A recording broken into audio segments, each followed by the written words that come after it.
जनक नंदिनी जानकी जी ने पिया जी के हिय की बात जान ली और अपने हाथ में बहुमूल्य अंगूठी जो थी वो राम जी को दे दी। राम जी बोले क्या कर रहे हो देवी? बोले ये केवट को दे दो। प्रसन्न हो गए राम जी महाराज की, देखो आज इनके कारण हम देने वाले बने। कई व्यक्तियों को लगता ही नहीं है कि देवी जी हैं तब हम देने वाले बने। याद करो तुम्हारा जब विवाह होता है तो लक्ष्मी कहते हैं ना कि लक्ष्मी घर में आई, गृह लक्ष्मी, वो गृह लक्ष्मी ही है। मानोगे तो देने वाले बनोगे, नहीं मानोगे तो मांगने वाले बनोगे। लक्ष्मी को लक्ष्मी मानो, हम मानते नहीं है। राम जी बड़े गदगद हुए कि आज जानकी साथ में है तो मैं देने वाला बन गया। प्रसन्न होकर के बोले केवट लो तुम्हारे लिए ये उतराई है। जैसे ही अंगूठी देखी बोले राम राम प्रभु क्या कर रहे हो, मुझे उतराई दे रहे हो? चरणों में गिर पड़े अकुला करके। पहली बात तो आपने हमारा दाम लगाया ही नहीं ढंग से। अरे मैंने आपको थोड़ा पार ही लगाया, आप ये बहुमूल्य रत्नाभूषण से जड़ित अंगूठियां में दे रहे हो, फिर वो भी जगत जननी मां की। ऐसा बेटा भी किस काम का जो मां की अंगूठी उतरवा दे। इसलिए हमें ये अंगूठी नहीं चाहिए महाराज, अपने पास रखो। तो राम जी बोले कुछ तो ले ले बेटा, अब मैया बाप बनाया है तो कुछ ले ले, हमारी प्रसन्नता के लिए ले ले। प्रहलाद जी के जीवन में और केवट जी के जीवन में यही समता है। प्रहलाद जी ने भी सारे वरदानों को अस्वीकार कर दिया। केवट से कहा राम जी ने कि कुछ मांग ले, तो ये कह रहे हैं अब कछु नाथ ना चाहिए मोरे, अब कछु नाथ ना चाहिए मोहे, क्योंकि दीन दयाल अनुग्रह तोरे, दीन दयाल अनुग्रह तोरे। हे दीनानाथ आपके अनुग्रह से सब कुछ मुझे प्राप्त हो गया। जिसकी नाव में लक्ष्मी बैठी हो, जिसकी नाव में लक्ष्मीपति नारायण बैठ गए हों, उसको अब क्या चाहिए?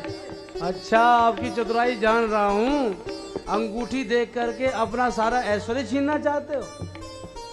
इतना सारा ऐश्वर्य दे दिया, स्वयं आप और लक्ष्मी जी मेरी नाव में बैठ गए और अब छोटी सी अंगूठी दे रहे हो। ये तो वही बात हो गई, खजाना दिखा करके कोई अंगूठी पकड़ा दे। अबे और कुछ नहीं चाहिए महाराज। राम जी बोले फिर भी लो, हम चाहते हैं। तो कितना सूक्ष्म संकेत दिया केवट महाराज ने।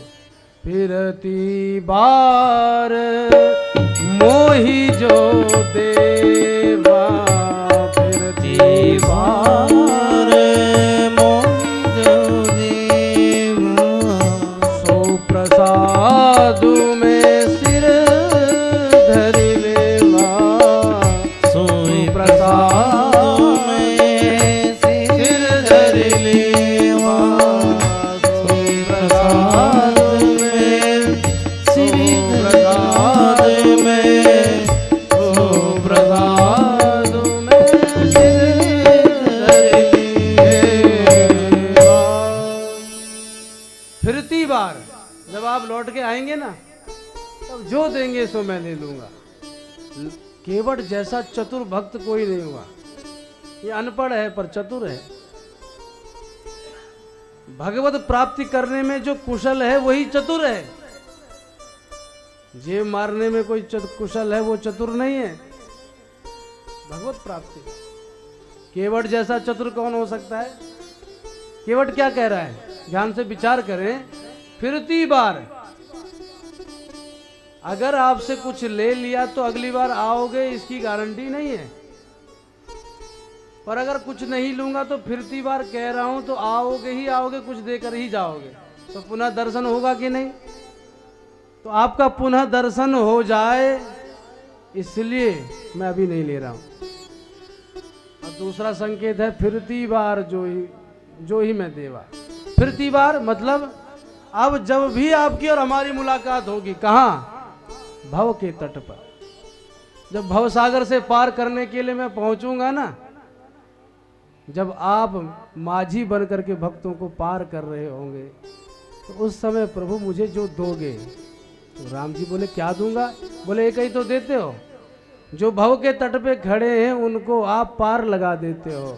तो फिरती बार मोही जो देवा, फिरती बार मोही जो देवा, सुप्रसाद में सिर धर लेवा, सुप्रसाद में सिर धर लेवा। बड़े चतुर है केवट।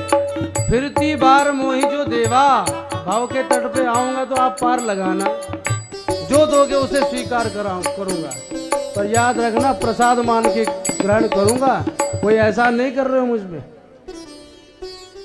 भाव से पार होने तक का भी भगवान से संबंध जोड़ लिया है, लिखित प्रस्ताव पास करा दिया, लेकिन फिर भी कह रहे हैं कि एहसान मत, ये मत समझना एहसान कर रहे हो, हमने पार किया इसलिए आप भी पार कर देना। ऐसे चतुर कुशल केवट ही हो सकते हैं।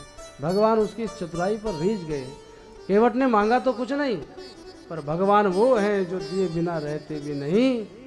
बहुत मना किया केवट ने, पर राम जी ने दिया। पर क्या दिया?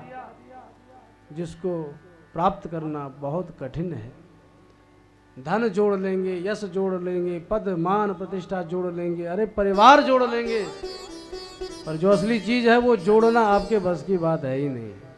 इसीलिए जीवन में संघर्ष भी करो तो इसके लिए करो जो राम जी ने दिया केवट को। क्या दिया? बहुत कीन लक्ष्मण सिया, नहीं कछु केवट ले। तो फिर जब कुछ नहीं लिया तो विदा कीन करुणायतन, भगति विमल बरु दे। जा केवट तुझे मेरी विमल भक्ति प्राप्त हो। इसी भक्ति को प्राप्त करने के लिए हमें संसार में उद्योग करना है। भक्ति प्राप्त कैसे हो, कहाँ से हो, उसके लिए निरंतर अभ्यास करो, निरंतर तत्पर रहो। बोलो सीताराम जी महाराज।